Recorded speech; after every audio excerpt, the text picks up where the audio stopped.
And now to the legislative assault on women's reproductive rights. And I am rejoined by Emily's List President Stephanie Schriock, who is on the front line of the fight to get more pro-choice women elected so that their voices are represented at the table when these decisions are being made, right? You better believe it.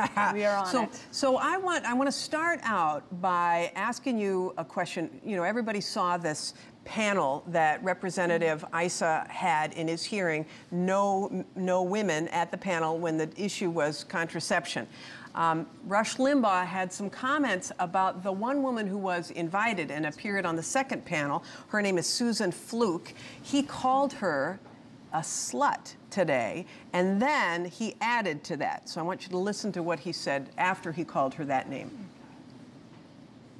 She's having so much sex she can't afford the contraception. She wants you and me and the taxpayers to pay her to have sex. What does that make us? We're the pimps. I don't even know how to respond to something like that. There are just no words. There is no place in our political discourse. There is no place in this country for this kind of language, this kind of conversation. It is outrageous. It reminds me every day of the work Emily's List does. We desperately, in this country, need women to stand up, run for office. We need to win these races. We need to add pro-choice Democratic women to Congress and around the country because we need our voices heard. We do. Here. I mean, we're seeing it now. It just seems like there is just a rash of legislation, and maybe just because I'm following it more closely. I mean, when I was governor, they tried to get a bunch of stuff through, but you know what's been actually getting through in Texas, in Virginia, of course, that bill came through today with a slight modification. You've got the same thing happening in Pennsylvania. You've got around the country all of this very intrusive legislation that's happening, which again speaks to the importance of electing women. Now, Emily's List has historically focused on statewide offices and on members of Congress. Is Emily's List looking at any of these state legislative offices? Absolutely. I mean, Emily's List for the last 10 years, in fact, have been training women to run for the legislature all over the country.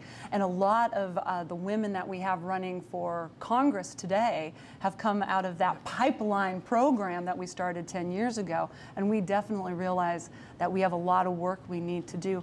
These pieces of legislation that are moving in these state legislatures against women, the war against women that was really ignited under the Republican control of the House last year. This has been going on really since John Boehner took over the House. It started immediately, and it was with tearing apart the health care reform bill, then defunding Planned Parenthood. So it's been nonstop. I mean, we just heard a segment about ALEC, which is a group that is providing model legislation, mostly on economic issues, conservative issues that corporations feel are important. Is it Right to Life that's mostly offering the pattern legislation that we're seeing in these states?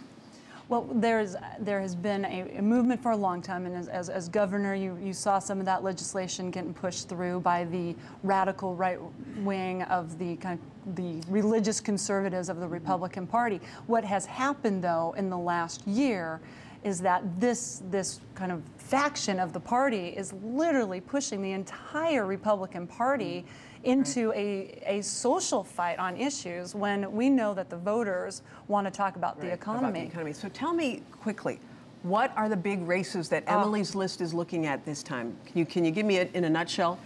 Absolutely. We have a historic number of women running for the United States Senate. We are behind 11 women this cycle. That we've never had that happen.